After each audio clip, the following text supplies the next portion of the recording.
सर्ववेदांत सिद्धांत गोचरम तम गोचरम गोविंदम परमानंदम सद्गुरु प्रणेतस्य। ओम सहनावतु सहनो भुनक्तु सह वीर्यं कर्वावहै तेजस्विनावधीतमस्तु मा विद्विषावहै। दोनों साथ सब लोग बोलेंगे। जय सतगुरु दीन दयाल हरे, जय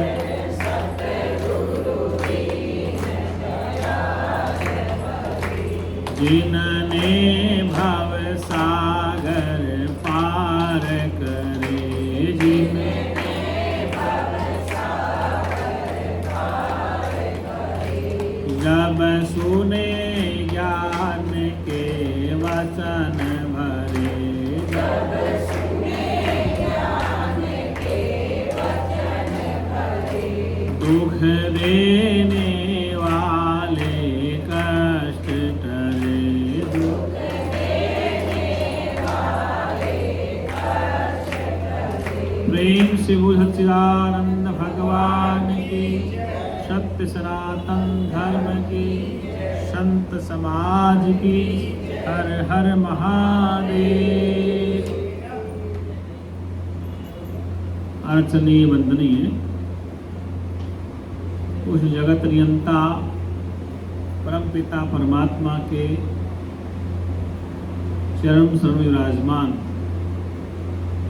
सुप्रस्थित भक्त लोग, भक्तिमय माताएं, बच्चे वाला। आवाज साफ आ रही है? नहीं आ रही? आ रही आवाज? इधर आ रही आवाज? दुर्लभो मानसो देहो देही नाम क्षणभंगुरम। ये मनुष्य का शरीर बड़ा ही दुर्लभ है। इसको वेदव्यास जी महाराज भागवत में कहते हैं दुर्लभ, मनुष्य का शरीर दुर्लभ है। और इस दुर्लभ शरीर का मिलना बड़ा दुर्लभ है, मिल गया। ये क्षणभंगुर भी है, अर्थात एक पल में ही, क्षण में ही नष्ट हो सकता है। इसलिए इस मानव शरीर का बड़ा महत्व है। मनुष्य शरीर के लिए ही सत्संग है, मनुष्य शरीर के लिए ही शास्त्र वेद उपनिषदों का ज्ञान है। इसलिए मनुष्य के लिए ही आदेश है, उपदेश है। वेद के विधि विधान सब मनुष्य के लिए है। और मनुष्य शरीर ऐसा शास्त्रकार कहते हैं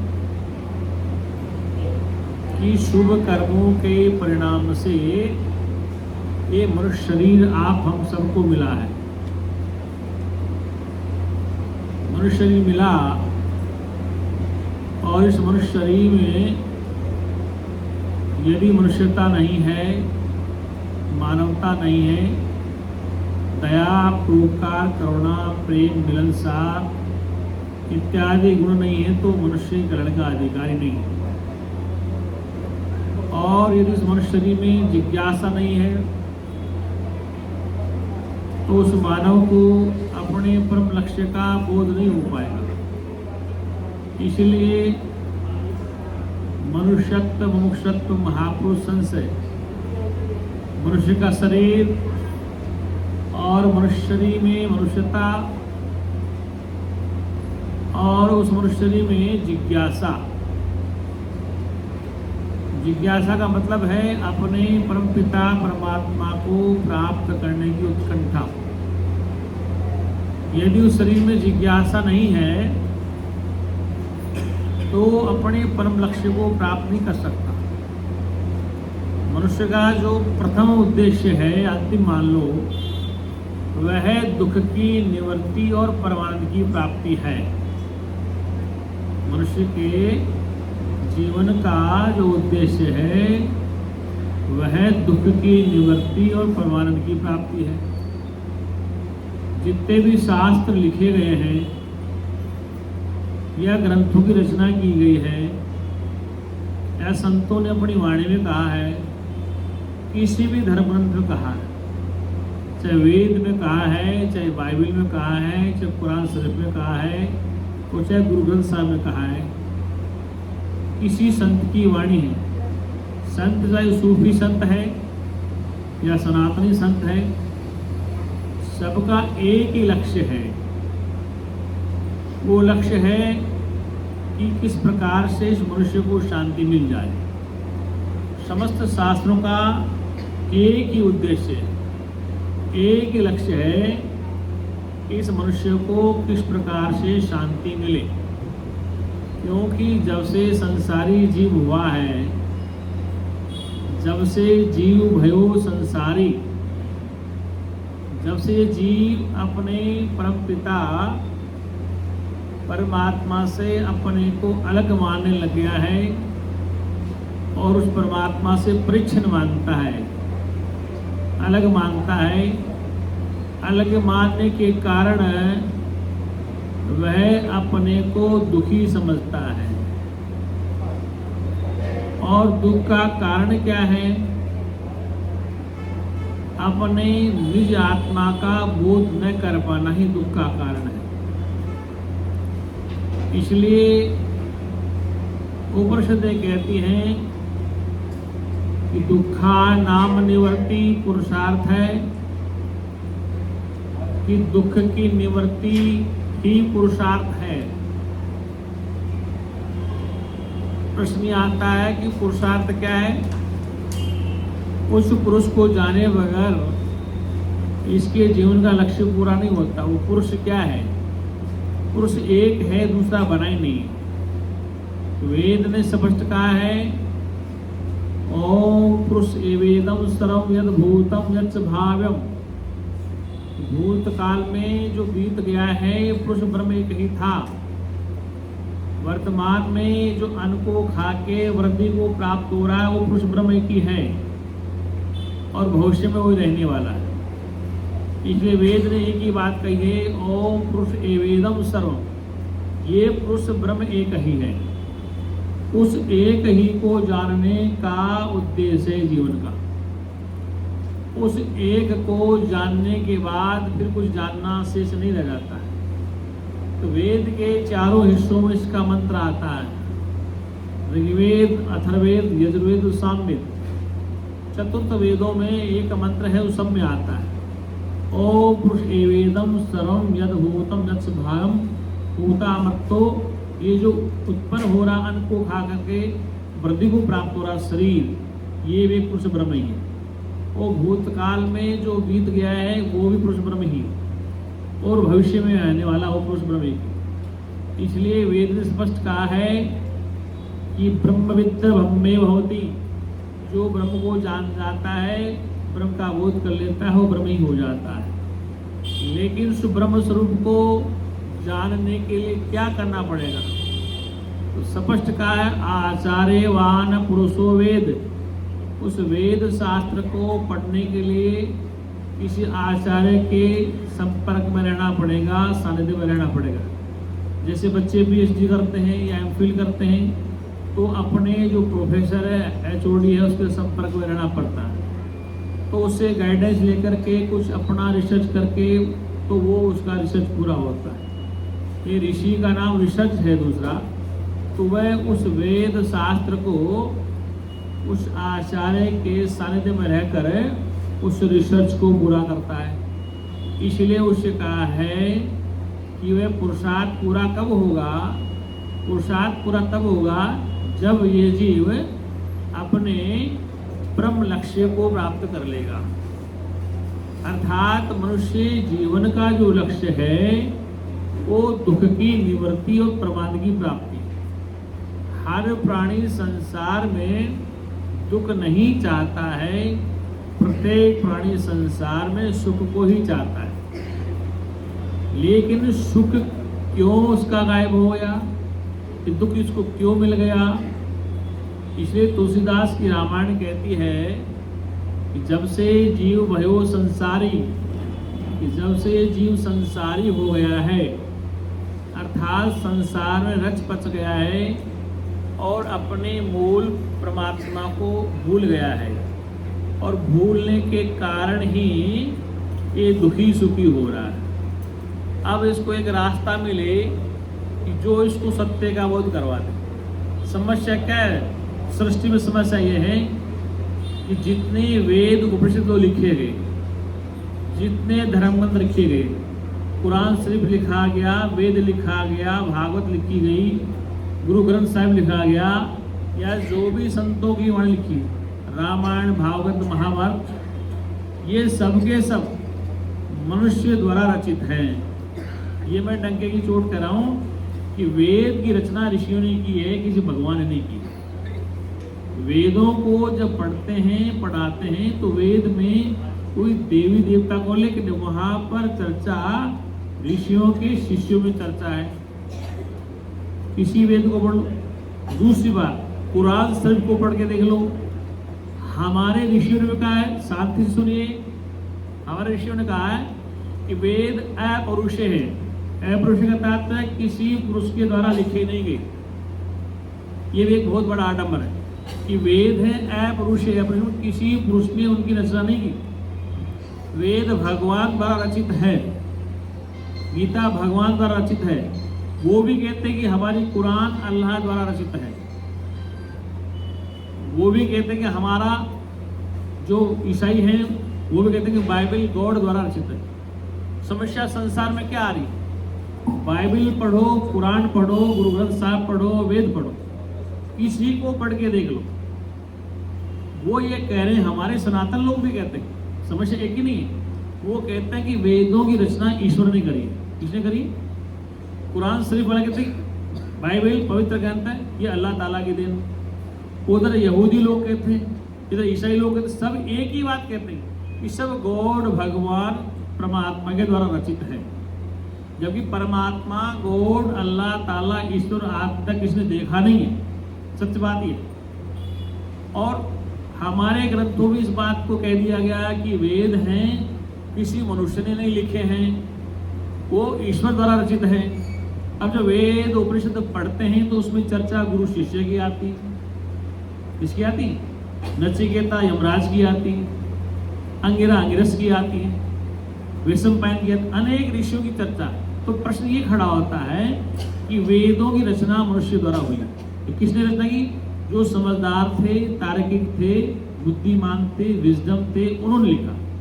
इसी प्रकार कुरान शरीफ में देख लो, कुरान शरीफ मैंने पढ़ा है, उसमें जो भी आयतें हैं उनका धर्म कट्टर है। वो कहता है कि अल्लाह ताला की आयत है। क्या है?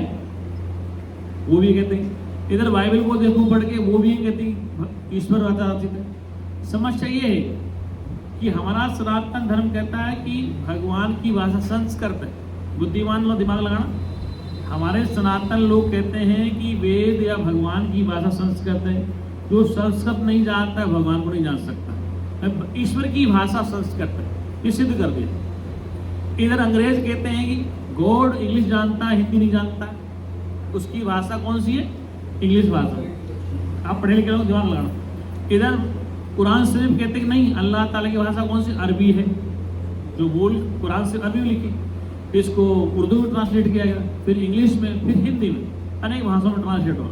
तो प्रश्न आता है कि जो सबसे पहले भाषा थी कौन सी थी? यहाँ भी तर्क होगा कि संस्कृत थी। आप कहते हैं संस्कृत थी, बाइबल वाले कहते इंग्लिश थी, कुरान शरीफ वाले उर्दू थी, सरदार कहते पंजाबी थी। क्या कहते हैं? तो तर्क यहाँ होगा कि क्या वास्तव में भाषाएं ईश्वर रचित हैं? क्या अंग्रेजी भाषा गॉड ने बनाई? क्या संस्कृत भाषा भगवान ने बनाई? क्या उर्दू भाषा अल्लाह ताला ने बनाई? और जितने ग्रंथ हैं अनेक भाषाओं में। इसका मतलब अगर ईश्वर की भाषा एक है, अगर संस्कृत भाषा भगवान जानता है तो इंग्लिश क्यों बोल रहा हूँ, और यदि वो इंग्लिश जानता है तो संस्कृत क्यों बोल रहा हूँ? इसका मतलब बहुभाषी हो गया ना, बहुत लैंग्वेज थी उसके पास। संस्कृत भी भगवान जानता था, अरबी भी जानता था, इंग्लिश भी जानता था, और वो ग्रीक भी जानता था, चाइनीज भी जानता था, जापानीज भी जानता, मतलब अनेक भाषा ईश्वर जानता है। प्रश्न ये खड़ा हो ना, जो आप पढ़े लिखे लोग जरा दिमाग लगाना कि झगड़ा किस बात का, कि हम समझ नहीं पा रहे हैं कि वेद हैं वो किसी ईश्वर ने नहीं रखे, लिखे नहीं, और मंत्र लिख दिया कि वेद अपरुषे हैं, मतलब किसी पुरुष के द्वारा नहीं लिखे गए। और जब उनको पढ़ते हैं तो उसमें संतों की चर्चा है, प्रश्न और उत्तर है। कुरान शरीफ को पढ़ के देखा मैंने, उसमें भी यही हाल है, बाइबल में भी, मतलब कि वहाँ जो प्रश्न उत्तर होते हैं, बाइबल में प्रश्न उत्तर है, कुरान शरीफ में प्रश्न उत्तर है, हमारे वेदों में प्रश्न उत्तर। हमारे उपनिषद में एक उपनिषद का नाम ही प्रश्नोपनिषद है, उसमें गुरु के सामने शिष्य प्रश्न करता है, जैसे अर्जुन प्रश्न कर रहा है भगवान के सामने। गीता में अर्जुन प्रश्न कर रहा है भगवान से। तो प्रश्न उत्तर, जहां प्रश्न उत्तर नहीं है वहां तो अंधविश्वास है, लेकिन जहां पर प्रश्न होगा उसका उत्तर होगा। जैसे कोर्ट में वकील बहस करते, एक एक पक्ष को लेकर, एक प्रतिपक्ष से वादी प्रतिवादी दोनों डिस्कस करते, ऐसे वेद में भी हमारे प्रश्न और उत्तर हैं। क्या है? प्रश्न और उत्तर हैं, शंकाएं हैं, उसका समाधान। लेकिन समस्या क्या है? समस्या ये है कि जो ज्यादा पढ़े लिखे लोग हैं उन्होंने संसार को भ्रम फैला दिया। जो भेड़ चला रहा है, बकरी चला रहा है, ऊंट चला रहा है, खेती बाड़ी कर रहा है, उसको वेदों को कोई लेन देन नहीं, उसको कुरान शरीफ से कोई लेन देन नहीं, उसको बाइबल से कोई लेन देन नहीं। कि अशिक्षा हर मजहब में। हिंदू संस्कृति वाले भी अनपढ़ लोग होता आज तक, और इस्लामिक लोग बहुत अनपढ़ लोग हैं, यहूदी बहुत अनपढ़ हैं, चाइनीज बहुत अनपढ़ हैं। वो अपनी भाषाएं जानते होंगे, लेकिन अनपढ़ लोगों को समझाना आसान है।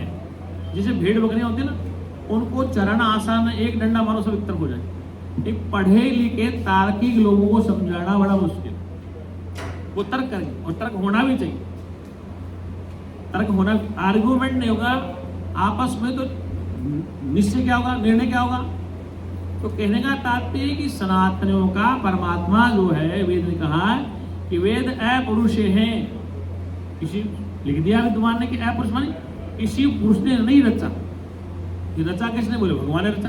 तो भगवान रचने आया, बोला कहाँ, लिखा कहाँ, कागज कहाँ, पेन कहाँ, शाही कहाँ बैठ के लिखा? ये तो प्रश्न होना चाहिए ना। फिर आगे देखते हैं तो ऋषियों की चर्चा है, उसमें अंगिरस ऋषि बोल रहे हैं, वैशंपायन बोल रहे हैं, जैमिनी आचार्य बोल रहे हैं, वेद व्यास बोल रहे हैं, पतंजलि बोल रहे हैं, कपिल महाराज बोल रहे हैं, श्री कृष्ण बोल रहे हैं, दुर्वासा बोल रहे हैं, और अनेक जगह अनेक ऋषियों के संतों के प्रवचन उसमें, फिर अवतार भी आ जाते हैं उसमें। तो विचार हमें ये करना चाहिए, कॉन्सेप्ट क्लियर करना चाहिए कि वास्तव में जितने भी धर्म ग्रंथ दुनिया के, चाहे वो बाइबल है, कुरान शरीफ है, चाहे आपका वेद है, ये सब मनुष्य द्वारा रचित है। ये भ्रम फैला देगा कि ईश्वर ने बनाए। हमारे सनातन ने सबसे पहले कहा कि वेद अपरुष है, मतलब किसी पुरुष ने नहीं लिखे। जब उनको पढ़ते हैं उपनिषदों को, गीता शास्त्र, तो चर्चा किसकी? कृष्ण भगवान अवतार। भागवत में भगवान कृष्ण का जन्म भी बताया। अभी जन्माष्टमी गई है ना, अभी गई 26 तारीख। तो जन्म है किसका? अजन्मा का जन्म, जो जन्मता मरता ही नहीं, और जो जन्म मरण में आ गया, अर्थात वो माँ के गर्भ में आ गया शरीर को धारण करके, तो उसमें इंद्रियां भी होगी, कर्मेंद्रियां भी होंगी, मन बुद्धि भी होगी, शरीर भी होगा, श्वास भी आएगा, प्राण अपान सब होंगे। तो बिना देह के कोई भगवान प्रवचन नहीं कर सकता, न ऋषि वो नहीं कर सकता। कोई पैगंबर, खुदा का पैगंबर या मैसेंजर कहो, कोई भी बिना शरीर के प्रवचन नहीं कर सकता। साइंटिस्ट भी दुनिया में हैं, बिना शरीर के नहीं हो पाए। भारत में वैज्ञानिक कम हुए हैं, यहूदी बहुत वैज्ञानिक, जितने साइंटिस्ट बाहर के, इंडिया में एक दो नुक्खी चुके वैज्ञानिक हुई, भारत में ज्यादा वैज्ञानिक नहीं है। सारे वैज्ञानिक कहाँ हुए? आइंस्टीन कहाँ का, गैलीलियो कहाँ का, ये स्टॉप हॉकिंस कहाँ का है? ये इंडिया के नहीं, ये बाहर के वैज्ञानिक। जितने साइंस का डेवलपमेंट हुआ कहाँ हुआ? बाहर हुआ। अब आप ये लोग नहीं हमारे वेदों को चुरा ले गए, हमारे वेदों में ये चीजें थी, तो ठीक है आपके वेदों में ये चीजें थी, तो तुम कहाँ सो रहे थे आज तक? आपका हवाई जहाज का आविष्कार आपने नहीं किया? बोले हमारे ऋषियों ने किया था, किसी ने ऋषि भारद्वाज हवाई जहाज बना दिया था, ये कहते हैं वेद लिखा ना, ऋषि भारद्वाज ने बनाया। प्रश्न आता है कि इंडिया में आज तक आईफोन कंपनी नहीं बनी, आईफोन की है कोई कंपनी बनी? भारत में कोई है जिसने आईफोन बनाया हो? इंडिया का कोई ऐसा इंजीनियर है इस इंडिया में रहकर जो आईफोन बनाया हो? नहीं बना हुआ। आईफोन कहाँ बन रहे हैं? बाहर बन रहे। क्यों बन रहे? कि वहाँ की कंट्री में ब्लाइंड फेथ नहीं है, वहाँ रिसर्च कर रहे हैं, वहाँ धर्म अंधा नहीं है, वहाँ विज्ञानवाद है। वहाँ क्या है? हमारे शास्त्र में कहा है कि विज्ञानम आनंदम ब्रह्म, भगवान हमारा कैसा है? विज्ञान स्वरूप है, वो मूर्ख नहीं है। परमात्मा ज्ञान स्वरूप है, उसे को जानने या नहीं जानने सबको जानता। इसलिए विज्ञान की बात कही वेद ने। हम विज्ञान को पढ़ते पढ़ते अंधविश्वास में घुस गए। क्या कहा? वेद ने कहा था विज्ञानम आनंदम ब्रह्म, वो परमात्मा ब्रह्म कैसा विज्ञान स्वरूप है, वो मूर्ख नहीं है। तो हमने विज्ञान को तो छोड़ दिया, मतलब ज्ञान की चर्चा छोड़ दी और पाखंडवाद में लग गए। इसमें लगे। भारत में लक्ष्मी जी की पूजा कितने हजार वर्ष से हो रही है। बंगाल में काली की पूजा होती है, मैं बंगाल में घूम के देखा, मैं काली की पूजा होती है और काली शक्ति को देने वाली पूरा बंगाल गरीब मर रहा है। और हर घर में काली की उपासना होती है 9 दिन तक नवरात्र में। देखो मिट्टी की काली बना बना के हर घर में काली की उपासना हो रही। और बंगाल प्रदेश की, जिसको बंग प्रदेश कहते थे, आज तक गरीबी दूर नहीं की देवी ने। ये बात ठीक है? समझ नहीं आती। अब तुमको महाराज बुराई कर रहे हैं। पूरे बंगाल में काली की उपासना होती है और पूरे बंगाल में घूम के देख लो आप, काली ने किसी प्रदेश की गरीबी दूर नहीं करी आज तक। नहीं तुम जाके देख लो क्या हाल है। और भारत में विद्यालयों में सरस्वती की पूजा होती है। इस भारत में 100 साल में कितने साइंटिस्ट पैदा हुए? एक डॉक्टर कलाम को छोड़ दें, एक आधा को छोड़, कितने वैज्ञानिक पैदा? हम सुबह शाम सरस्वती की पूजा करते हैं। विदेश लोग सरस्वती को नहीं जानते। गैलीलियो, स्टाफोकेस, आइंस्टीन कोई सरस्वती की पूजा नहीं करते। और दुनिया में आज उनका हम फॉलोअर्स करें। बल्ब का आविष्कार, मोबाइल का आविष्कार, टीवी का आविष्कार, सैटेलाइट आविष्कार, चांद पे कौन गया? सरस्वती की पूजा करने वाले गए वो गए। पहले चांद पे कौन गया? सबसे पहले अमेरिका गया। तो क्या अमेरिका में सरस्वती की पूजा होती है? विचार करो। विज्ञानम आनंदम ब्रह्म, हमारा ब्रह्म विज्ञान स्वरूप है। और हम चांद पे कब पहुंच पाए? राकेश शर्मा एक यात्री पहुंचा था पहले। हमारा अपना विमान, अभी हमारा अपना विमान कम जा पा रहा है, कितने हजार किसी चला गया। इसका मतलब जिधर हमें संस्कृति को मोड़ना चाहिए था नहीं मोड़ पाए। हम केवल विज्ञानवाद में नहीं फंसे, अंधविश्वास में आ गए। ये बात समझ रहे हैं हम लोग? नहीं समझ रहे कि विज्ञानम आनंदम ब्रह्म, धर्म के साथ साथ विज्ञान को हम भूल गए। ईसाई मिशनरी देखो आप, वो धर्म के भी कट्टर हैं। किसके? ईसाई लोग धर्म के कट्टर और एजुकेशन में टॉप है। उनका चर्च भी अच्छा है और उनका विद्यालय भी अच्छा है। आपके मंत्रिमंडल में अधिकतर मंत्री किस में पढ़े मालूम आपको? क्रिश्चियन स्कूल पढ़े हुए। आपका आईएएस ऑफिसर देख लो लिस्ट उठा के, क्रिश्चियन स्कूल में। आपके पास अच्छा स्कूल क्यों नहीं? आपके भारत के एक लिस्ट उठा के तो जितने आईएएस ऑफिसर हैं वो सब चर्च में पढ़े, स्कूल क्रिश्चियन स्कूल पढ़े। जितने आपके मिनिस्टर हैं आज जो बने, ये सब, इसका मतलब उन्होंने शिक्षा को साथ लिया धर्म के साथ। धर्म पे नहीं छोड़ा था कुछ, हाँ उन्होंने शिक्षा को साइड में कर दिया, धर्म में लग। ये बात समझ नहीं आ रही आपको? क्यों मैं इससे गलत कर रहा हूं कि उन्होंने चर्च को भी संभाला है, सबको और एजुकेशन का टॉप है। जहां जाओ मंत्रियों के बच्चे, मतलब ऐसे मंत्री देखे मैंने जो कट्टर हिंदुवादी हैं, उनके बच्चे चर्च में पढ़ रहे हैं, क्रिश्चियन स्कूल में पढ़ रहे हैं। क्यों पढ़ रहे हैं? क्योंकि इनका एजुकेशन स्टैंडर्ड अच्छा है। हमने धर्म के आड़ में शिक्षा को बंद कर दिया। दूसरी बात कि हम अनादिकाल से शक्ति की पूजा करते हैं। अब नवरात्र आने वाला ना, नवरात्र में देवी उपासना, शक्ति हमारे पास है लाखों वर्ष से। हमारे पास शक्ति लाखों वर्ष से। तो मैं वेद की चर्चा करूं, शक्ति हमारे पास है। फिर भी भारत पर कितने लोग राज कर गए? तुम्हें शक्ति कहां चली गई थी? अंग्रेज राज कर गए, डच फाइयान, चाहे अंग्रेज, मुसलमान सब राज कर गए। इसका मतलब आपकी कहां की शक्ति? देवियां कहां मंदिर में सो रही थी? आप शक्ति की उपासना करते हैं। भारत पे अफगानी राज कर गए, यूनानी राज कर गए, मुसलमान राज कर गए, अंग्रेज राज गए और तो विश्व गुरु बने रह गए।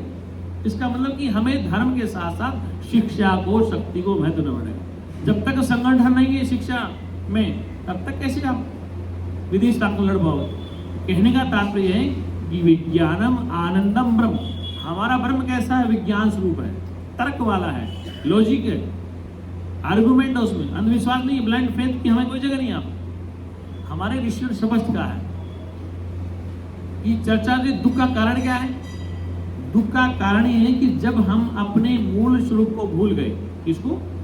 अपने मूल स्वरूप को भूल गए, और मूल को भूल के इस नाम रूप के संसार फंस गए। इसलिए हम सत्य को नहीं जान पाए और सत्य से विमुख हो गए।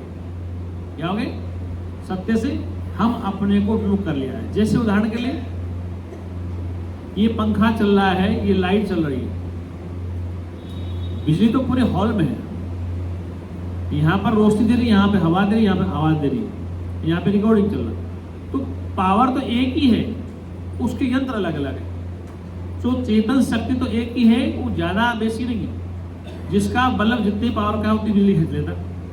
जैसे एक वैज्ञानिक का माइंड अलग है, ऋषि का माइंड अलग है, पॉलिटिशियन अलग है, जुडिशियल अलग है, IAS IPS ऑफिसर है, ब्यूरोक्रेट सब अलग है। चेतना सब में एक ही है। अब बल्ब किसके वाट का, किसकी बुद्धि कितनी चलती। चेतना तो, परमात्मा तो व्यापक होने के नाते सब जगह बराबर है, कहीं कम ज्यादा नहीं। इस पूरे हॉल में बिजली एक ही पावर चल रही है। वो हेलोजन ज्यादा पावर की रोशनी दे रही, ये कम पावर का आवाज दे रहा है, पंखा, वो कूलर चल रहा है। तो ये यंत्र अलग अलग है, शक्ति एक ही। जितना यंत्र जिसका डेवलप है उतनी रोशनी देगा।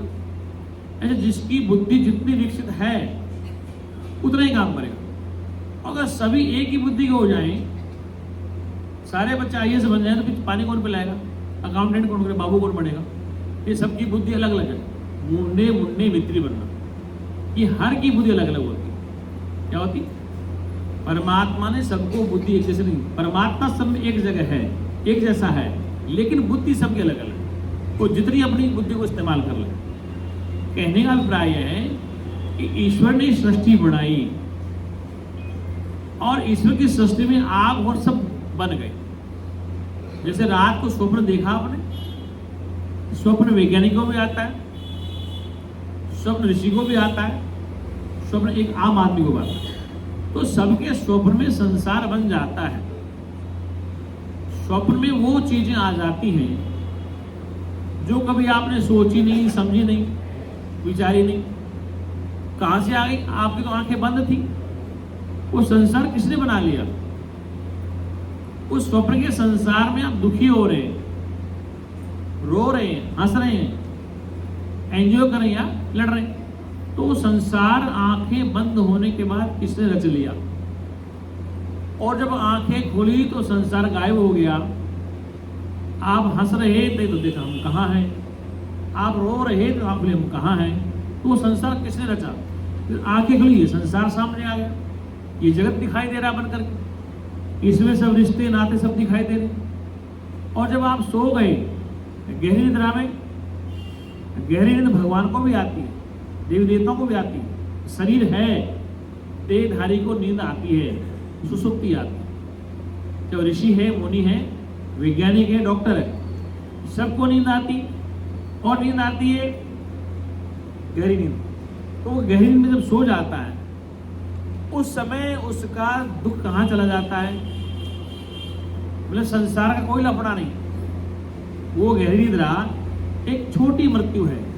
मतलब उस समय आपको गहरी निद्रा में, बेहोशी में, आपको ये नहीं पता है कि मैं स्त्री हूँ, कि पुरुष हूँ, कि जवान हूँ, कि बुढ़ा हूँ, मैं कहाँ लेटा हूँ, कहाँ हूँ, कोई पता नहीं। मतलब वो आपको सुख मिल रहा है। वो कैसा सुख आया? बिना मन के, बिना बुद्धि, बिना अंतर्गत।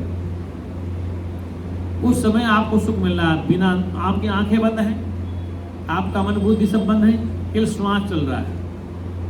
गहरी नींद में मन बुद्धि चित्त अहंकार सब सो जाते हैं। गहरी नींद में क्या होता?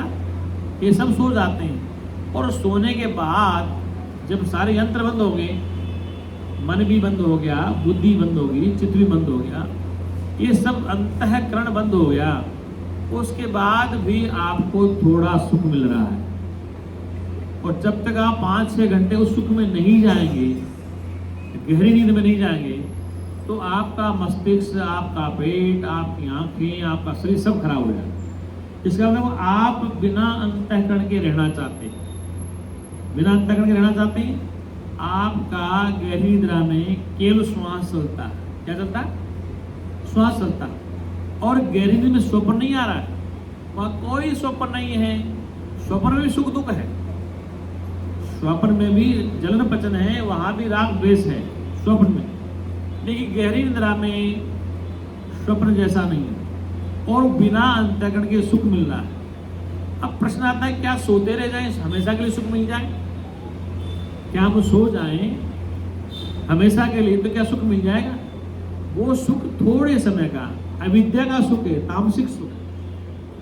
आप अविद्या में है उस समय तो सुख मिल रहा है, आपको शरीर को आराम मिल रहा है। लेकिन आप कितने घंटे सोओगे? 5 घंटे, 6 घंटे, 10 घंटे। ज्यादा सो फिर स्वप्न आ जाएगा, आपको नींद नहीं आएगी। गहरी नींद अलग चीज होती है। गहरी नींद का मतलब है कि आपको स्वप्ने ना आए। वो स्वप्ने आते तो गहरी नींद नहीं है। जब आदमी पूरा थक जाता है मेंटली फिजिकली, तब उसको बहुत बेहोशी, और बेहोशी की नींद सबसे अच्छी है। बेहोशी की नींद ही आपके मस्तिष्क को, आपके पेट के, आपके शरीर को ठीक कर पाती है। यदि बेहोशी वाली नींद नहीं है ना, तो आंखों में जलन रहेगी, पेट खराब रहेगा, सिर दर्द रहेगा।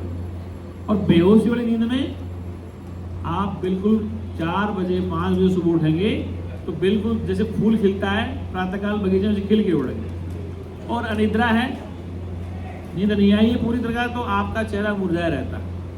क्या रहता है?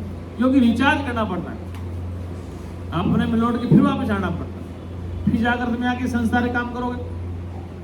तो 3 अवस्था है, जागृत की अवस्था, स्वप्न की अवस्था और गहरी नींद की अवस्था। ये तीनों चीजों को जानने वाला कोई है, जो स्वप्न को भी जानता है, जागृत को भी जानता है और सुषुप्ति को भी जानता है। वो जानने वाला कौन? वो तुम ही हो। अब प्रश्न है कि तुम कौन हो? तो स्वप्न में अनेक बन गए, स्वप्न में अनेक बन गए। स्वप्न में कोई स्त्री नहीं, कोई पुरुष नहीं, कोई जवान, ये कहां से आ गए? स्वप्न में स्त्री पुरुष, झगड़ा, खाना पीना, भूख भूखना, स्वप्न में कहां से आ गए?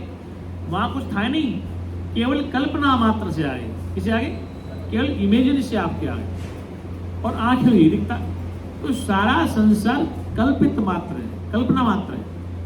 और जागृत है, स्वप्न सुसुप्ति को जानने वाला तुर्यातीत, तीनों अवस्थाओं से अतीत है, तुर्यातीत है, वो तुम्हारा अपना स्वरूप है। प्रश्न यह आता है कि नचिकेता से यमराज कह रहे हैं कठोपनिषद में, हे नचिकेता, वो परमात्मा अशब्द है, अनाम है, असंग है, नित्य है, ज्ञान स्वरूप है। अशब्द का मतलब उसको शब्द में आने वाला नहीं है। अशब्द माने अशब्द कहो, निशब्द कहो, जहां शब्द की पहुंच नहीं। असंग कहो, किसी के संग नहीं रहता। निशब्द कहो, शब्द वाला नहीं है। पूर्व नित्य है, वो चेतन स्वरूप है, प्रकाश स्वरूप है, ज्ञान स्वरूप। और वो स्वयंभू है। क्या है? स्वयंभू। शंभू का मतलब उसके ऊपर किसी और का राज नहीं चलता। वो शंभू अपने आप में स्वयं मालिक है। शंभू यानी अपने आप में वो खुद खुदा है, उसके ऊपर कोई खुदा नहीं। वो स्वयं में अपने आप में खुदा है, उसके ऊपर कोई खुदा नहीं। यदि उसके ऊपर कोई खुदा है तो फिर वो नकली होगा। इसलिए वेद ने उसे शंभू कहा है। वो अपने आप में शंभू, अपना स्वाधिकार है उसका, वो अपने आप में खुद का खुदा। दूसरी बात कि जिससे ये सब उत्पन्न हो रहा है, सूर्य जहां से उदय होता है और जिसकी सत्ता से जहां जाके लय हो जाता है। सूर्य उदय हुआ, अस्त हो गया। उदय माने प्रातःकाल उदय हुआ, फिर अस्त हो गया। क्या सूर्य कभी अस्त होता है? नहीं होता है, नहीं होता ना। कैसे? सिद्ध करो। हाँ, ये ज्योग्राफिकल सिद्धांत है कि आपके यहाँ अंधेरा है, अमेरिका में रोशनी, वहां अंधेरा, यहाँ रोशनी। इसका मतलब सूर्य अस्त नहीं होता है। पृथ्वी जो भ्रमण करती है सूर्य के सामने, जो हिस्सा पृथ्वी का सूर्य के सामने है वहां रोशनी होगी, और जो हिस्सा घूम गया तो अंधेरा हो गया। अच्छा, पृथ्वी घूमती है, ये सबने सिद्ध कर दिया वैज्ञानिकों ने। पृथ्वी सूर्य के चारों तरफ चक्कर लगाती, तो पृथ्वी जब घूमती है तो आपके मकान क्यों नहीं घूमते? पृथ्वी जब घूमती है तो आपका मकान क्यों घूमता है? पृथ्वी जब घूम रही है ऐसे बड़ी स्पीड से घूमती है, वैज्ञानिकों से आवाज सुनी है अंतरिक्ष में, मतलब कि वैज्ञानिकों ने अंतरिक्ष में जाके पृथ्वी की घूमने की आवाज बताई, बहुत स्पीड से घूमती। तो घूमती है पृथ्वी, तो इसके घूमने से आपके मकान बिल्डिंग क्यों नहीं घूम रहे हैं? क्या कह रहे हो? ग्रेविटेशन रुका हुआ, क्यों नहीं घूमते आप मकान? जितना देर सत्संग नहीं है।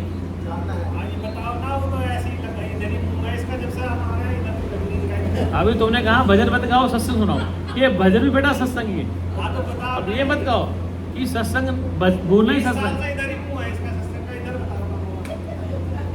मतलब मेरा प्रश्न मुझे पूछ रहा है, प्रश्न मेरा है कि पृथ्वी घूमती है, आपके मकान क्यों नहीं घूमते? ये लार्ज है, वो 20,000 किलोमीटर यहाँ से देखो ये मेरी बात सुनो, आप मत बोलो, इस साइंस के वो बच्चे साइंस वाले बता सकते हैं। भारद्वाज बताओ कि पृथ्वी घूमती है, हमारे मकान बिल्डिंग क्यों नहीं घूमते हैं? इसकी स्पीड गति है, कितनी घूमती है आप बताएंगे?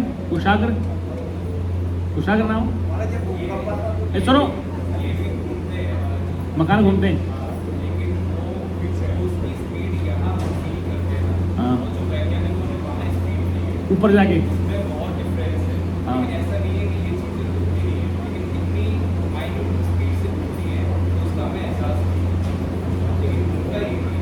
घूमता ये भी हमें एहसास नहीं होता। आप क्या कह रहे हैं?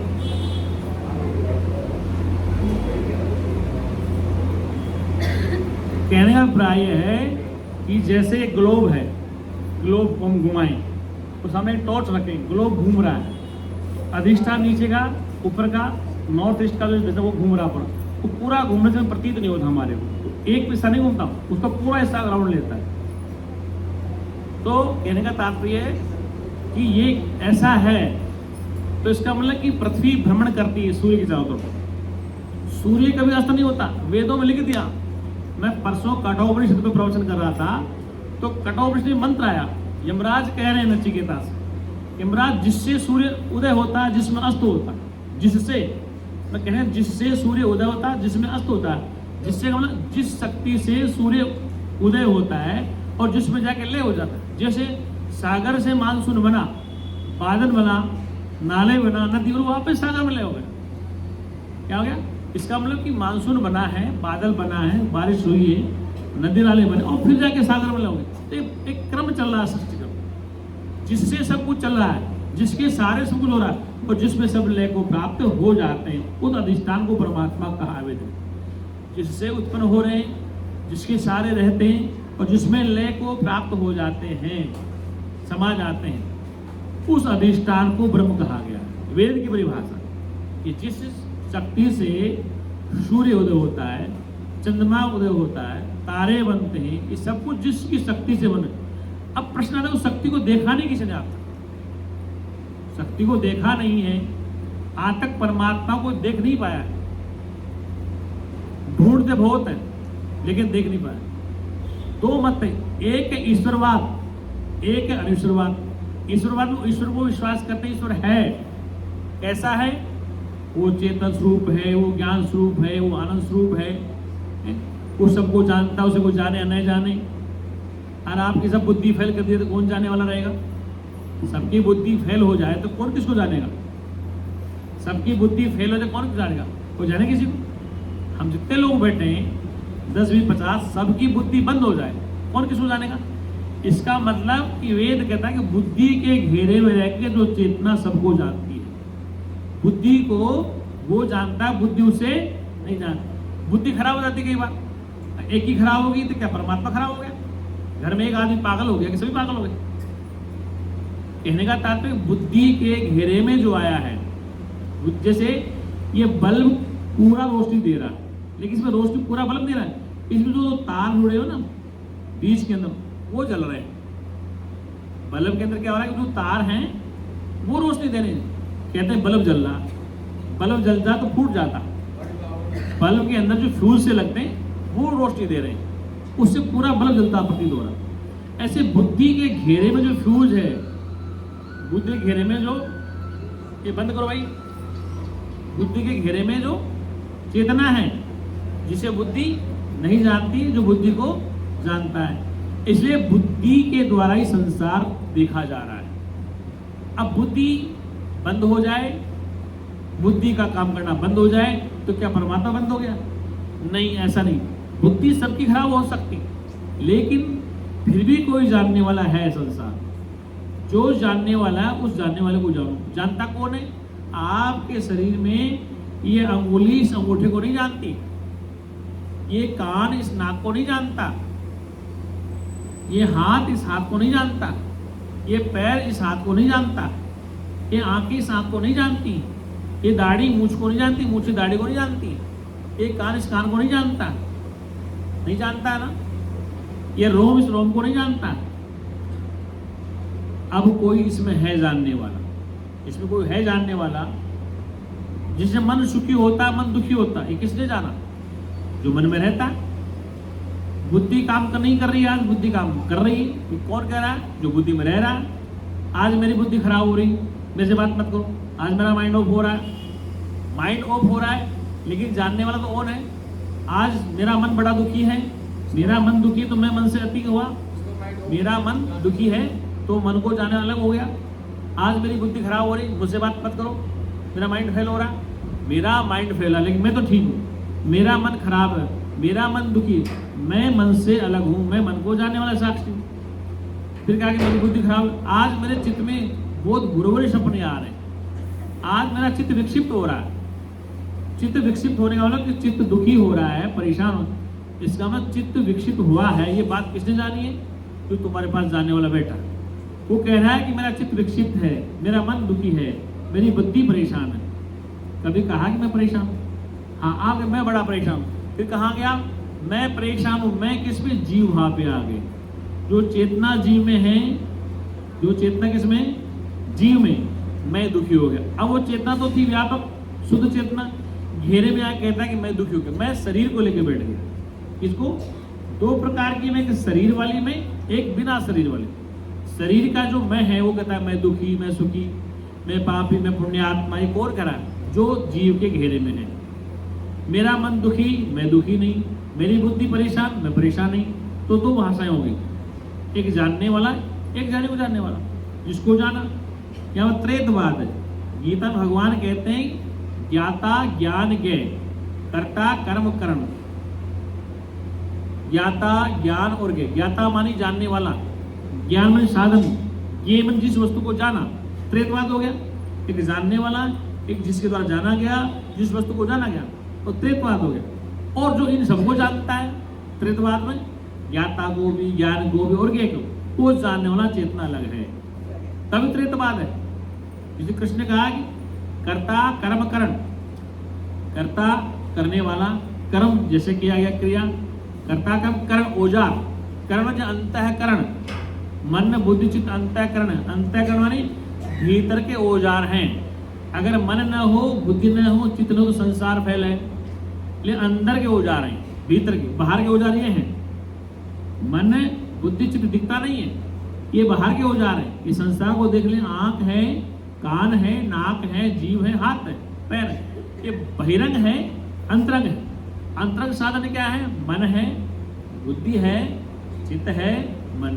बहिरंग साधन क्या? आंखें हैं, हाथ हैं, पैर हैं, जीव है, ठंडा गर्म महसूस, अच्छा बुरा।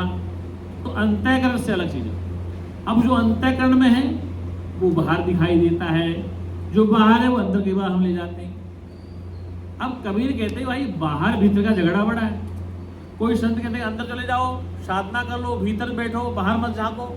क्या कहते हैं कि आंख बंद कर लो और भीतर जाओ। अरे भैया आंख बंद कर तो फिर संसार फिर घुस जाता है, बंद आंख में घुस जाता है। तुम्हें कहेंगे ध्यान कर लो 10-5 मिनट, तो जैसे तुम आंख मिचोगे तो उल्टे सुलटे विचार आएंगे, तो मन बाहर भाग रहा है।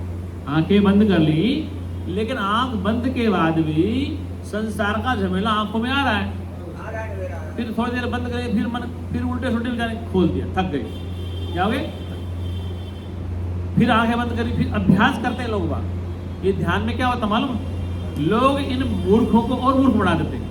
वास्तव में ध्यान प्रक्रिया तो बहुत अच्छी है। और उससे कहते हैं अभी ध्यान ठीक नहीं चल रहा तुम्हारा। बोले महाराज ध्यान में ये आ रहा, ध्यान में देवता आ रहे हैं, ध्यान में भैंसे आ रहे हैं, ऊँट आ रहे हैं। बोले अभी तुम्हारा पाप खत्म नहीं हुआ, अभी ध्यान और करो। क्या करो? अब महाराज ये आ रहे हैं, हनुमान जी, अभी ध्यान नहीं अच्छा लगा, अभी और ध्यान करो। अब ध्यान करते करते करते करते करते वो बुढ़ा हो गया। क्या हो गया? अभी ध्यान उसका लगा ही नहीं। ध्यान लगने का तात्पर्य कि दूसरा नहीं रहे, ये तो ध्यान है। आंखें बंद करोगे, मन को रोकोगे, बुद्धि को कब तक रोके रखोगे? कभी तो बाहर निकलोगे। और ध्यान करते करते आंखें बंद करी, अंदर ले गए, फिर भी आंखें बंद के स्वप्न संसार चल रहा है। विचार को क्या रोक सकते हो? तो विचार चल रहे हैं आपकी बुद्धि में, चित्त में चिंतन चल रहा है, क्या आंख बंद कर सकते हो? इसे अभ्यास कराया जाता है। विपश्यना का तात्पर्य क्या आता है? विपश्यना माने स्वयं को देखना। आंखें बंद करो, 10 दिन तक सेंटर पे चलो, मोबाइल बंद कर दो, किसी से बात मत करो, एकांत में रहो, मोबाइल से दूर रहो, चिंतन करो, अच्छे शास्त्र पढ़ो, बात मत करो, कमरे से बाहर मत निकलो। ये बैन होता है। तो क्या 10 दिन तक तुम रह सकते हो? बोले अभ्यास है ध्यान का। पहला कैंप विपश्यना का 10 दिन का, फिर 20 दिन का, फिर महीने का, फिर लगा। तो कहने का तात्पर्य विपश्यना का तात्पर्य है कि आपका एक ऐसा अभ्यास हो जाए कि आप बिना मोबाइल के रह सकते ही नहीं सकते, बिना गपशप मारे रह सकते नहीं, बिना निंदा चुगली के रह सकते नहीं, बिना राग द्वेष के। मतलब अपना मूल्यांकन करो कि क्या मैं 10 दिन तक इन चीजों से बच सकता हूं। अब वो 10 दिन बैठ के सोचेगा, मोबाइल बंद कर देगा, फिर खाना भी लिमिट का बनेगा, इतने बजे सोना है, इतने बजे उठना है, फिर ध्यान करना है। और ध्यान में आ रही है, नींद आ रही है। क्या आ रही है? ध्यान करते करते कई बार नींद आ जाती है। तो साधक की साधना रुकी, उठो, मुंह धो, फिर नींद आती। तो ये साधना है, ये कठिन मार्ग है। तो एक ही बात कबीर ने कह दी, सारा झगड़ा खत्म कर दिया कि भीतर बाहर एको जानो, दो जो भाव मिटाओ। भीतर बाहर एको जानो, दो जो भाव मिटाओ। ये दूसरा है ही नहीं, भीतर और बाहर वो एक ही वस्तु है। क्या है? देखो आप कभी साधना करते हैं, आपने कोई किसी की साधना की? किसी ने? राजपाल की साधना? तुम तो देवी के भक्त तो की हुई साधना नहीं करी। जब साधना करें तो मैंने पिछली बार कहा था सत्संग में कि साधना करनी तो सुबह 4 बजे उठ करो। कितने बजे? फ्रेश होके 4 बजे। कि साधना कब होगी? जब संसार की बातें भूल जाओ, कुछ पल के लिए, कुछ क्षण के लिए आंखें बंद के, कान बंद करो। जो बाहर सुनाई देता वो आपके अंदर खोपड़ी घुसा पड़ा है। जो बाहर सुनाई देता ना, कभी देखना सुबह 4 बजे, कल ही देख लेना, लेकिन बिल्कुल मन एकाग्र हो, मन एकाग्र हो, बुद्धि एकाग्र हो, चित्त एकाग्र हो, तो ही आपको आवाज सुनाई देगी, वरना सुनाई नहीं देगी। वो आवाज कब सुनाई देगी?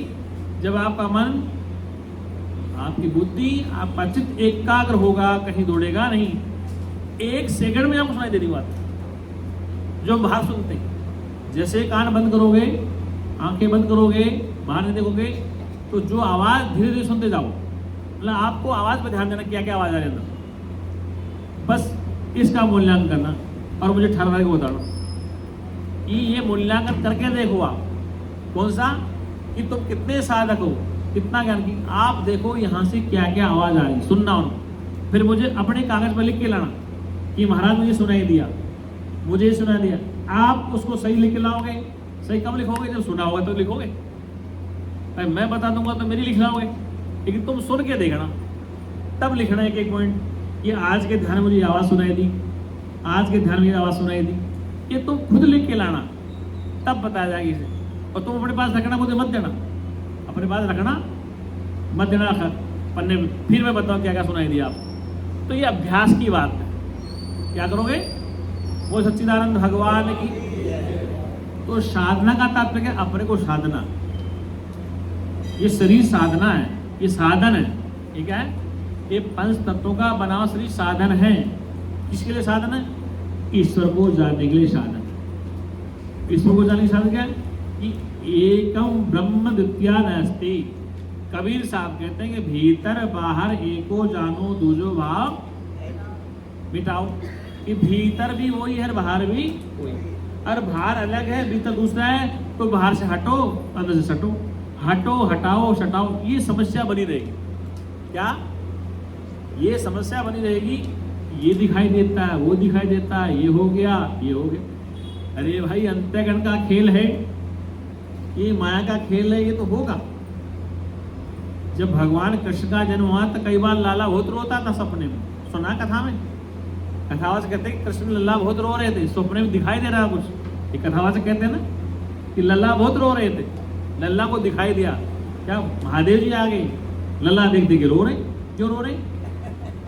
कथावाचक कहते हैं जब से बाबा बन के आए और महादेव जी, तो लल्ला बड़े रो रहे। ये कथावाचक कहते हैं।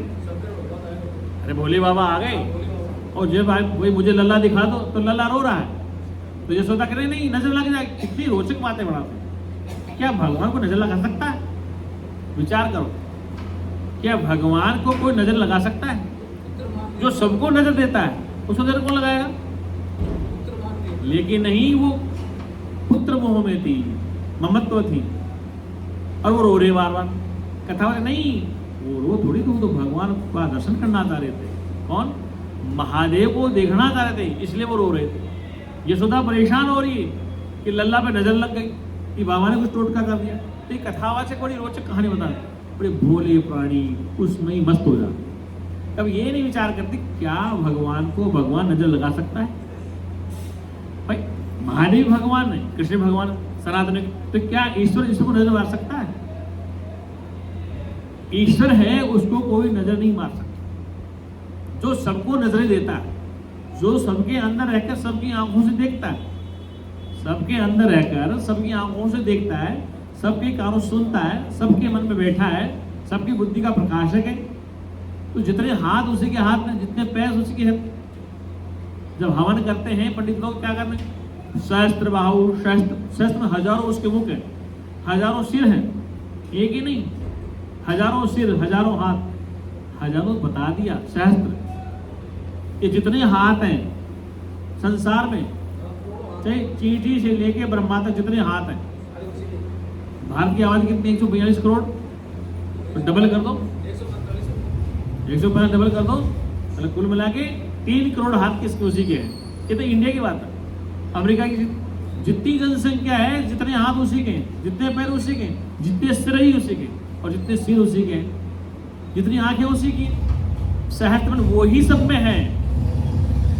इसलिए यमराज से नचिकेता यमराज कह रहे नचिकेता से कि नचिकेता सुनो, क्या इस संसार में जो जैसा दिखाई दे रहा है वो विचार काल में वैसा नहीं होता है। जैसे अविचार में हमें गहना आभूषण अलग अलग दिखाई देता है अविद्या काल में, और जब स्वरूप का बोध होता है तो गहना आभूषण सोना ही सोना होता है। अज्ञानता में हार है, कंगन है, अंगूठी है, नेकलेस अलग अलग है। लेकिन जब होश आया तो वो हार नहीं है, कंगन नहीं है, वो केवल गोल्ड ही गोल्ड है, या सोना ही सोना। तो अविद्या में क्या अलग अलग दिखते हैं, और विद्या में एक ही सोना है। कुम्हार का मटका, सकोरा, सुराही, मटका, दीपक, ये मिट्टी के बने अलग अलग दिखते हैं। ये अविद्या काल है, अज्ञानता में। और जब ज्ञान होता है तो सब में मिट्टी एक ही दिखती है, सब मिट्टी एक ही दिखती। तो सब में मिट्टी एक दिखना ज्ञान है, सब में एक मिट्टी दिखना ब्रह्म ज्ञान है, और अलग अलग दिखना अविद्या ज्ञान है। सब में एक को देखना ये ज्ञान है, और अलग अलग देखना अज्ञान है। ये गीता की घोषणा है, वेद की घोषणा। इसी बात को कठोपनिषद में नचिकेता से कह दिया यमराज ने कि जो सब में है, सबके सहारे है, जिसके सहारे सब हैं, सब में रहते हुए सबसे वो अलग है, सब में रहते हुए सबसे अलग है। जैसे मिट्टी से बने बर्तन, सुराई, दीपक, सकोरा, मटका, सब मिट्टी से कल्पित है, मिट्टी में है कल्पित, अलग अलग दिखते हैं, लेकिन मिट्टी से कभी अलग नहीं हुई है। इसलिए सब में रहकर, मटका रहकर, सुराई बनकर, सब बन बन के मिट्टी एक है। वो सबसे ऐसे ही वो परमात्मा माता, पिता, भ्राता, गुरु, देवी, देवता, कुत्ता, बिल्ली सब में है। लेकिन एक तर्क होगा, गाय भैंस सब में, लेकिन ध्यान रखना हमारे शरीर में यंत्र सब जगह लग रहे, आंख में, हाथ पैर, उस शरीर के हमारे द्वार साफ करते हैं, गंदगी रखते हैं। ऐसे ही कुत्ता, बिल्ली, गाय भैंस रखो, पालो, लेकिन उनकी पालने की रखने की जगह अलग होती है। क्या दी? उनके पालने रखने की जगह अलग। जैसे खाद खलिहान है किसान के, तो गाय कहाँ रहेगी? खलिहान में रहेगी। भैंस कहाँ रहेगी? खलिहान। ऊँट कहाँ रहेगा? तो वो जो खेती की जगह उसमें रखो। तो परमात्मा सब में एक है, भिन्न भिन्न नहीं है। लेकिन व्यवहारिक सत्ता में परमात्मा सब में एक है। माता में, पिता में, भ्राता में, गुरु में, पति में, पत्नी में। लेकिन एक सामाजिक मर्यादा है कि मम्मी की जगह पत्नी नहीं ले सकती, पत्नी की जगह मम्मी नहीं ले सकती, पिता की जगह पुत्र नहीं, पुत्र की जगह पिता नहीं ले सकता। ये व्यवहारिक सत्ता है। क्या कहा? जैसे हमें पानी पीना है तो मटका चाहिए, मटका मिट्टी का बना हुआ है, उसमें पानी रहेगा। और मकान बनाना तो क्या मटके से बन जाएगा? वो मिट्टी का। उसके लिए ईंट चाहिए। क्या चाहिए? दीपक जलाना है तो मिट्टी का है, दीपक का काम अलग है। इसलिए मिट्टी का दीपक दीपक में काम आएगा, मिट्टी का मटका पानी में काम आएगा, और मिट्टी की ईंट मकान में आएगा। मिट्टी सब में, ईंट में भी है, मटके में भी है, दीपक में, लेकिन उपयोग अलग अलग है। ऐसे पिता, माता, भ्राता, गीता में पहला ही श्लोक है, त्वमेव माता च पिता त्वमेव, त्वमेव बंधु सखा त्वमेव, त्वमेव विद्या द्रविणम त्वमेव सर्वम मम देव देव। त्वमेव माता। देखो हमारे वेद में पहला मंत्र है, ये गीता का मंत्र। वेद में कहा है कि मातृदेवो भव, पितृदेवो भव, आचार्य देवो भव। ये तीन देव बताएं। मातृदेव पहले ही माता को बताया, फिर दूसरा नंबर पितृदेव पिता को बताया, तीसरा अतिथि देव हो, आचार्य देव हो। तो चार अतिथि। मातृदेवो भव, माता ही देवतुल्य है। फिर कहा पितृदेवो भव, पिता ही देवतुल्य है। फिर कहा आचार्य देव, जो आचार्य का मतलब जो आपको पढ़ाता लिखाता है, जो विद्यालय में, महाविद्यालय में, विश्वविद्यालय में, वो आचार्य है, वो देवतुल्य, उसके पास रहकर विद्या ग्रहण करें, वो देवतुल्य। अतिथि देवो भव, अतिथि मानी जो अतिथि बिना सूचना के आ गया, वो भी देवतुल्य। इधर गीता में कृष्ण कहते हैं त्वमेव माता च पिता त्वमेव, तू ही माता है, तू ही पिता है, तू ही सखा है, तू ही मित्र है, तू ही सब कुछ तू ही है। दो चार नाम ले लिए, माता का, पिता का, सखा का, द्रव्य का, ये परमात्मा सब कुछ तू ही। अब तू ही में फिर बाकी जो जितने रिश्ते रहेंगे, साले का, ससुर का, सास की, कौन रहेगा? उसी रूप में तीन चार नाम ले लिए, माता पिता का, सखा का, मित्र का, पिता का, बाकी कौन रहेंगे? वो सब में एक ही, सर्वम मम देव देव है, ये मेरे देव, तू सब कुछ ही बन गया, तू सब में विद्यमान है। इसमें सभी में तू विद्यमान, तो सब में विद्यमान है, लेकिन सबके साथ व्यवहार अलग अलग है। पिता का व्यवहार अलग है, माता का व्यवहार अलग है, पत्नी का अलग है। दूसरा सामाजिक एक आपकी क्राइटेरिया है कि हमें किस समय क्या कहना है। अब कहाँ बैठे हैं, कौन सामने बैठा, बड़ा है, उम्रदार है, अनुभवी है, कम है, तो हमें पढ़ लिख करके इस बात का भी ख्याल रखना चाहिए। वेद हमारे आचार्य क्या कहते हैं कि हमें किस समय क्या और कब बोलना, कितना बोलना, ये हमारा रिमोट होना चाहिए। जैसे घुड़सवार घोड़ा चलाता है, दौड़ाता है, अगर रिमोट उसके हाथ में नहीं है, दिमाग ठीक नहीं है, तो घोड़ा मार देगा उसको। ऐसे ये शरीर रूप एक रथ है, इंद्रिय घोड़े हैं, मन की लगाम है, बुद्धि की सारथी, और तू चलाने वाला है। क्या कहा हमने? ये इंद्रिय रूपी घोड़े हैं, मन रूपी इसमें लगाम है, विषय रूपी घास है, बुद्धि रूपी सारथी। अब ये सारथी धीरे जोड़ाएगा, इस लगाम को जितना ढीला जोड़ेगा उतना जोड़ेगा घोड़े। और ऐसे ही आप के मन के ऊपर लगाम, वाणी के ऊपर लगाम कौन लगाएगा? आप सारथी बुद्धि गुजारने वाले। तो आपको इस समय क्या बोलना है, ये बुद्धि के अंदर बैठा हुआ जाता है। वो लगाम यदि आपके हाथ में नहीं है तो एक ही बात से बतंगर बन जाता है। जैसे द्रौपदी ने एक बात कही थी कि अंधों की औलाद अंधी होती। क्या कहा था?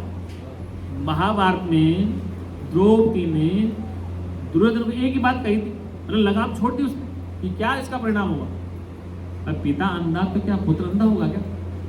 लेकिन उसने व्यंग्य में कह दिया कि अंधों की औलाद अंधी होती है। अंधा होते क्या हुआ? वो बात चुभ गई दुर्योधन को, एक ही बात चुभ गई। एक ही बात तुलसीदास को लगी थी। तुलसी के लिए प्रमाण मिलते हैं, लिखा है, सच्चा झूठ में नहीं बताता। तुलसी जब युवा था तो पत्नी ससुराल में थी, मैं उस गांव में सत्संग करके आऊँ, जहाँ तुलसी का मकान था ना, वहाँ मैं सत्संग करके आऊँ। तुलसी का ससुराल था, अब तो कुछ खंडर है। भाई मेरा वो भगत था, तो भूमानंद था उस साइड का, एक संत था, तो वहाँ ले गया मैं। तो घाट पे जहाँ हनुमान जी रहते, जहाँ रामायण लिखी थी, वहाँ पे चला गया। तो बोले कि तुलसीदास ससुराल है, तुलसीदास जी का। नहीं, इलाहाबाद के पास भरतपुर गांव जगह नदी, वहाँ पर ये नदी बहती है। तो यही तुलसी की नदी थी, इसी नदी को पार करके तुलसी आ रहा।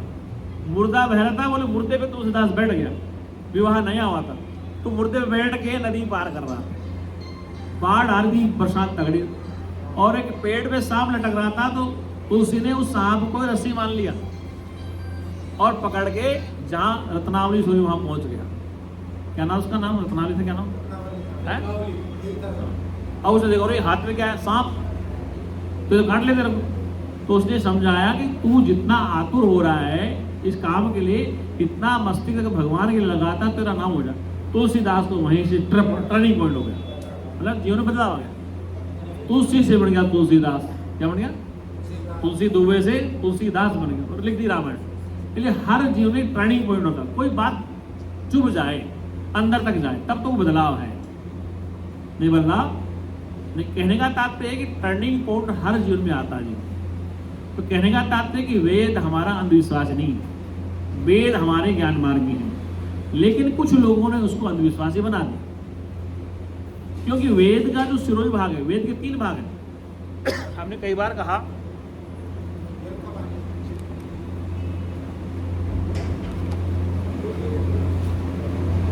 वेद के 3 भाग हैं। भाग मानी अध्याय अलग। पहला भाग कर्मकांड का, दूसरा उपासना का, तीसरा ज्ञान कांड। तो ज्ञान कांड अंतिम भाग है। क्या है? उपनिषदें वेद का शिरोई भाग है, इसको ज्ञान मार्ग कहते हैं। ज्ञान कांड वो अंतिम है।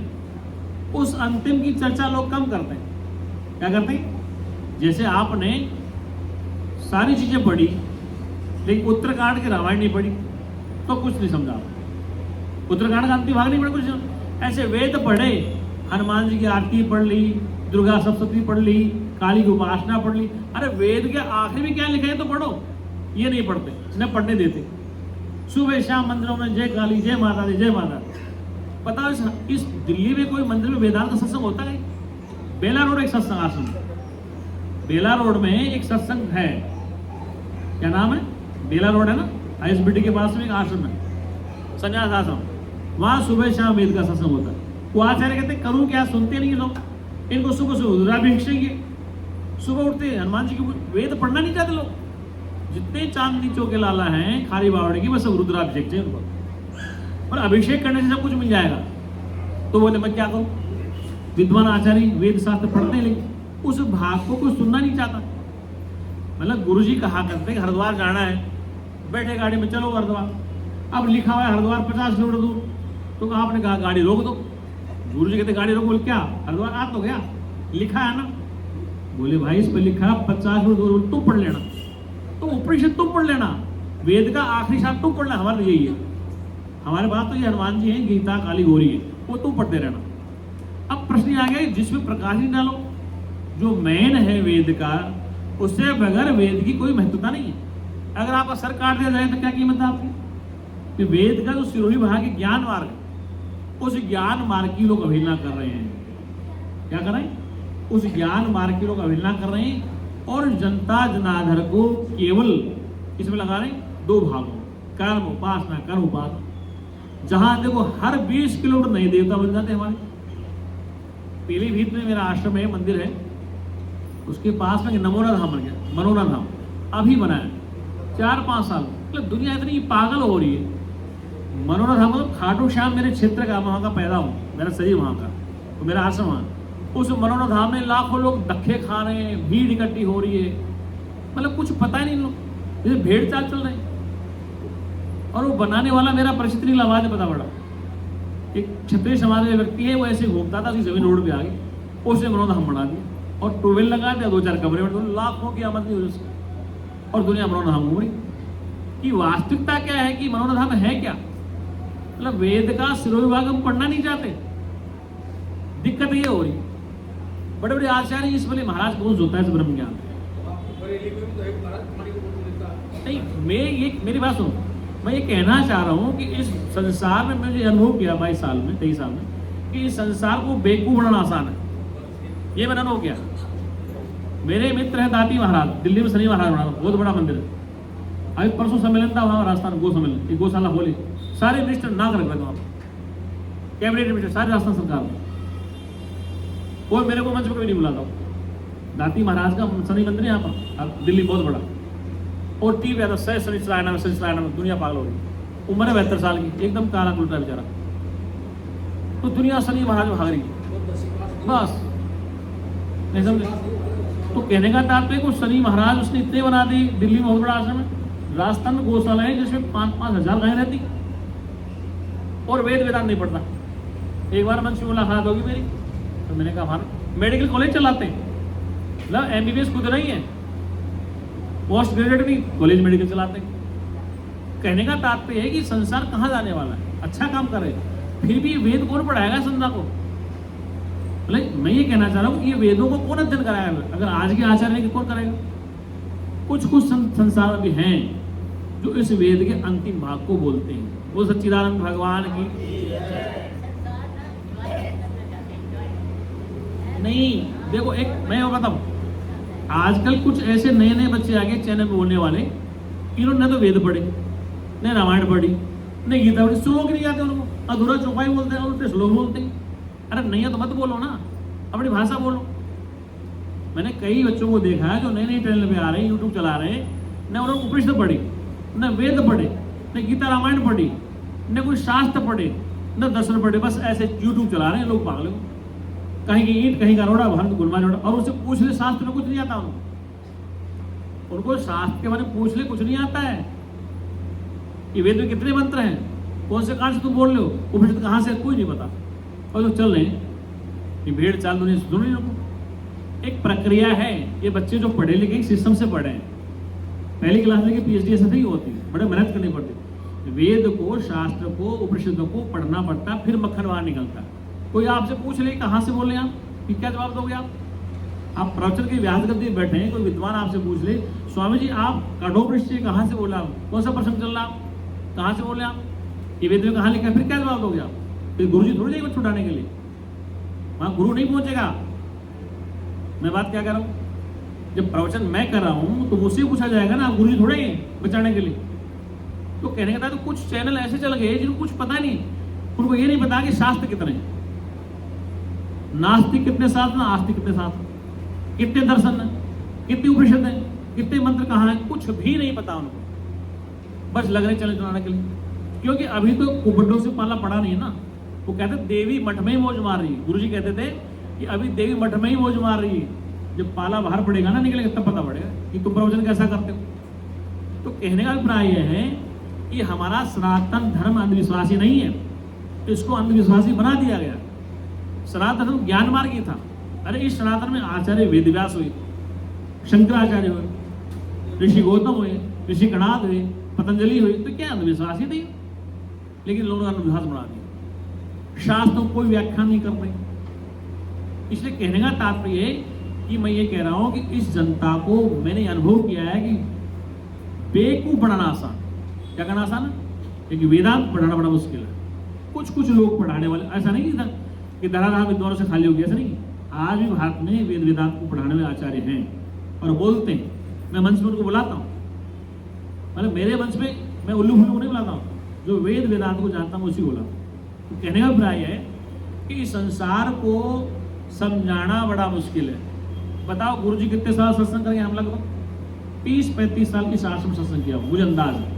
क्या बात है, 30 साल क्या हो, और 22-23 साल मुझे हो गए, 55 साल मालूम कितने हो गए, 55 साल में कितने ब्रह्म ज्ञान सुनने के लिए लोग आए। इससे हम लोग सब अंधविश्वास करते हैं। मैं कहीं नई जगह तो कहते महाराज जी आपकी बात तो बहुत अच्छी लगती। अभी अलवर सत्संग किया मैंने, वो पुजारी बार बार मेरा बटन बंद पंखे का, कभी लाइट काट दी। वो इतना दुखी हो रहा पुजारी, और सुनने वाले जिज्ञासु 10 भी 50 हो भी थे। बोले महाराज जी ये बात हमें कोई बताता नहीं संत बता नहीं, पुजारी बताते। अब पंडित में जाके पंखा बंद करते मंदिर में, अब वो गर्मी भयंकर। मैं कहा तो भैया पंखा बंद करें चाहे कुछ, मैं तो 5 दिन पूरे करके जाऊंगा।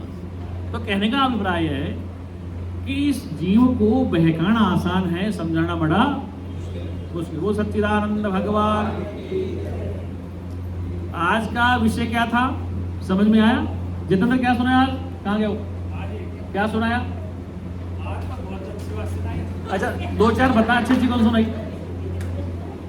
बता, 2-4 अच्छी अच्छी सुना, कौन को याद हो तुझे? अरे बता ना, अभी तो सुनाई। कहते हैं गुरु जी भजन मत गाओ, सत्संग सुनाओ। अरे भजन भी सत्संग का पार्ट है। बोल सच्चिदानंद।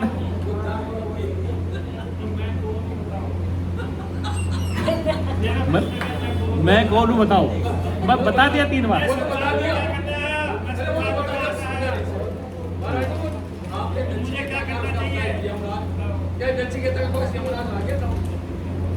नहीं, नचिकेता के पास यमराज का ताल्लुक जो मृत्यु के ग्रास में जा रहा था, उसको यमराज एक आचार्य है, यमराज मारने वाला नहीं है।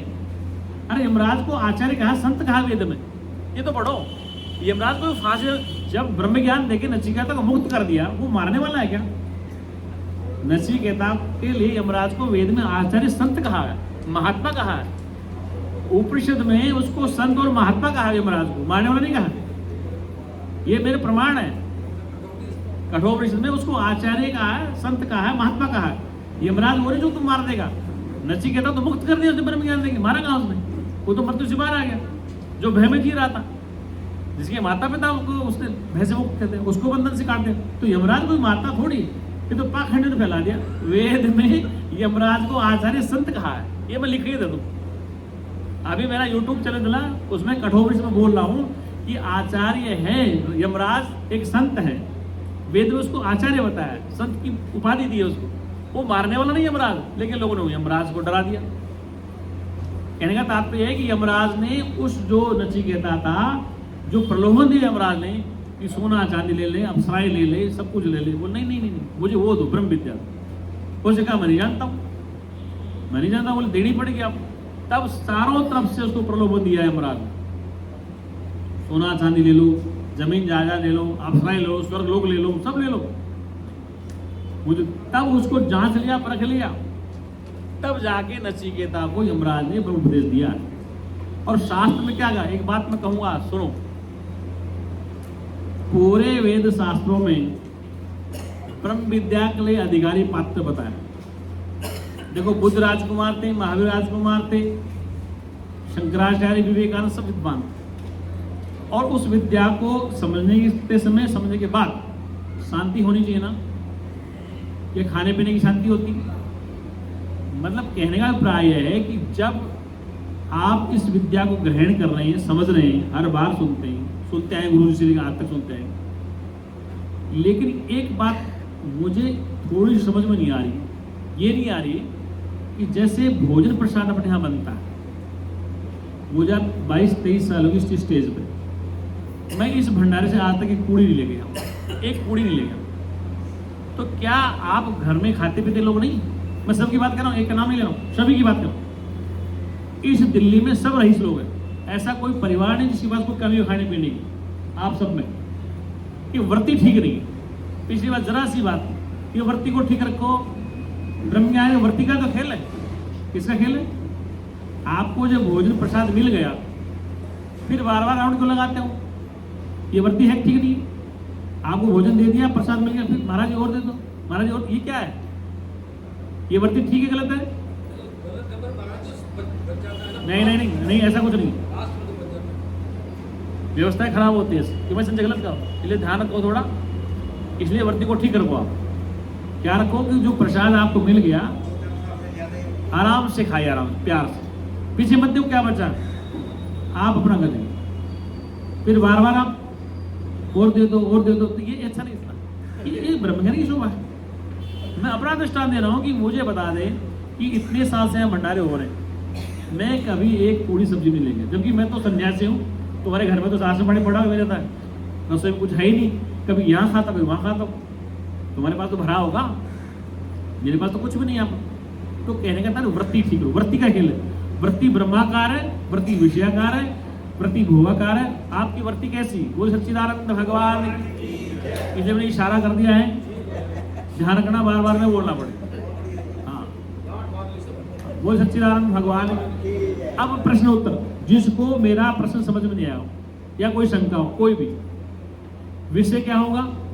विषय होगा अद्वैत वेदांत का। किसी को शंका हो या जो मैंने अभी 1 घंटे में सुनाया है, 1 सवा घंटा हो गया, जिसको किसी प्रश्न पे कोई शंका हो। अवतार जी, मैं कौन हूँ, कहाँ से आया, क्या करने आया इस संसार में? ये छोटे से ये मैं 1 घंटे से बता चुका हूँ मैं कौन हूँ। मैंने क्या कहा? इसके बारे में सब कुछ बता। नचिकेता को यमराज कह रहे हैं तू शुद्ध स्वरूप चित्त स्वरूप आत्मा है, अजन्मा नित्य शाश्वत है। अजो नित्य शाश्वतो पुराण न हनत्य न हनमाने शरीर। तो अजन्मा नित्य शाश्वत है, सनातन अजन्मा है।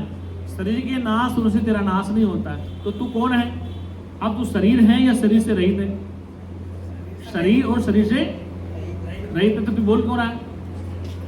यंत्र बोल रहा आप कह रहे हो ना कुछ पूछो, कुछ तो पूछो। हाँ, तो शरीर से रहित है, लेकिन उस रहित है ना, वो बोलता नहीं है। वो उसको बोलने के लिए शरीर लेना पड़ता है। उसको बोलने के लिए किसी वैज्ञानिक को आविष्कार, वैज्ञानिक शरीर बनेगा। कितना बड़ा वैज्ञानिक हो, आविष्कार करना तो शरीर में आना पड़ेगा। गैलीलियो बनना पड़ेगा, आइंस्टीन बनना पड़ेगा, स्टॉक हॉकिंस बनना पड़ेगा, आचार्य बनना पड़ेगा। बिना शरीर के संसार में कुछ नहीं हो सकता। और जितने शास्त्र लिखे गए, मैंने एक बात कही थी, किसी भगवान देवी देवता ने लिखे। कुरान हो, बाइबिल हो, वेद हो, कोई ग्रंथ हो, सब मनुष्य ने लिखे। ये भी संसार भ्रम फैला दिया क्या कि कुरान पवित्र ग्रंथ अल्लाह ताला के पुत्री है। हम कहते हैं हमारा वेद पवित्र है, भगवान ने लिखे। दोनों बातें मतलब हमारा सनातन भी कहता है, वही नहीं कहते। हम भी तो कहते हैं कि हमारा वेद मनुष्य ने नहीं लिखा, भगवान ने लिखे। भगवान लिखने आया तो किस रूप में आया? सही तो लेके आया होगा ना। जितने धर्मग्रंथ लिखे हैं मनुष्य के द्वारा लिखे गए हैं, और उनको पढ़ते हैं तो पता पड़ता है कि हाँ मनुष्य लिखे। मैंने कुरान का, बाइबल का, शास्त्रों का बड़ा अध्ययन किया, ऐसी बात नहीं है। कई बार मुझे यात्रा में मेरे कोच में आ जाते हैं पंडित के घर, मुल्ला वगैरह, तो बड़ी बहस करता हूँ। 2-4 पॉइंट आउट हो जाते हैं कि उनके 2-4 पॉइंट ऐसे गलत हैं, वो उसको समझा नहीं पाते। 1-2 पॉइंट पे आउट हो जाते हैं, क्योंकि समस्या है कि इस्लाम में शिक्षा नहीं है। और जहाँ शिक्षा होगी वहाँ अंधविश्वास दूर हो जाएगा। वहाँ शिक्षा कम है बहुत, क्योंकि शिक्षित व्यक्ति प्रश्न खड़ा करता है। जिसने पूछा कि मैं कौन हूँ, कहाँ से आऊँ, ऐसे मौलवी साहब से कोई नहीं पूछ सकता मस्जिद में कौन हूँ, कहाँ से आऊँ, नहीं समझे? इसलिए वो अशिक्षा में है वे लोग। हाँ, शिक्षित हो गए तो प्रश्न करेंगे, तर्क करेंगे।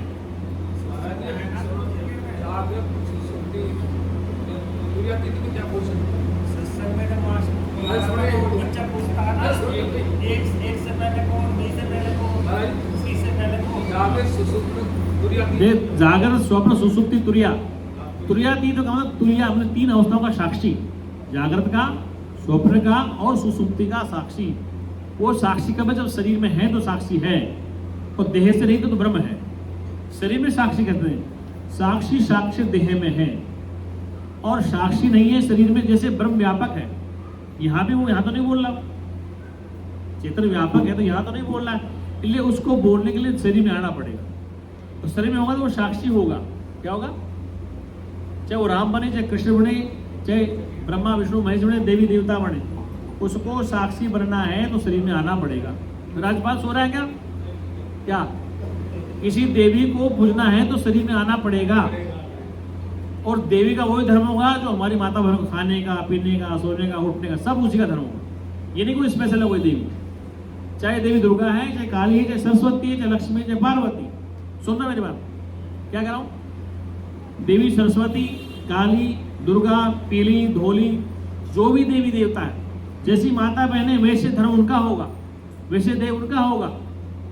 लक्ष्मी हो, दुर्गा हो, काली हो, लक्ष्मी बाई हो, मीरा हो, सहजो बाई हो, कोई हो, देवी तो देवी है। देवी वेद का मंत्र आता है, या देवी सर्वभूतेषु शक्ति रूपेण संसते नमस्तसे नमस्तसे नमो नमः। कि वह देवी सभी भूत प्राणियों में शक्ति रूप से विद्यमान है। तो मैं उस देवी को प्रणाम करूं जो शक्ति रूप से विद्यमान है, सभी में है। वो पत्थर में नहीं है, व्यापक है तो पत्थर में भी है, लेकिन वो पत्थर की बोलेगी नहीं, कुछ देगी नहीं। तुम्हारी मम्मी, तुम्हारी पत्नी, तुम्हारी बहन, वो देवी आपको रोटी देगी, पानी देगी, सब्जी देगी, कपड़ा धोके देगी, वो तो देवी है। और मंदिर की देवी देने वाली कुछ नहीं है। चाहे कामाख्या हो, चाहे ज्वाला जी हो, चाहे चिंतपूर्ण, कोई देवी हो। ये बात सही कह रहा हूं? कितने नाग रगड़ो, कितनी देवी वाली है? अरे आपकी पत्नी, आपकी बहन, आपकी माँ, आपकी दादी, आपकी बुआ, वो देवी है। वो आपको कपड़ा देंगी, भोजन देंगी, कपड़े धो के देंगी, कमरा सजा के देंगी, खाना बना के दे, वो देवी साक्षात। तो यहाँ देवी सर्वभूते, उसमें तो देवी दिखती नहीं है। और कामाख्या जाते हैं, चित्रपूर्णा जाते हैं, चामुंडा जाते हैं, ज्वाला जी जाते हैं। इसका मतलब क्या हुआ? व्यापक होने के नाते देवी उसमें भी है, चेतना व्यापक है उसमें, लेकिन जो फुर रही है, जो खिलखिला रही है, जो बोल रही है, उसको तुम देवी नहीं सोचते। ये बात ठीक नहीं है, हैं? अब नवरात्र फिर जय माता दी, जय माता दी, जय माता दी, नवरात्र होना ही होना।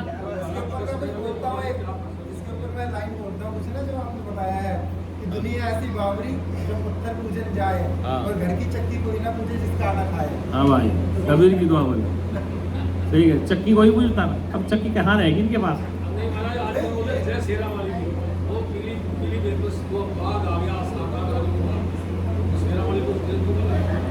बोल सच्चिदानंद भगवान की। हे पूर्ण परमात्मा, हे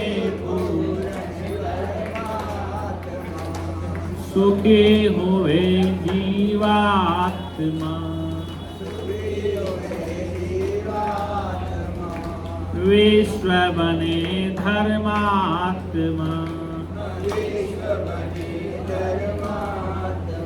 बोलो तुम सब मेरी आत्मा,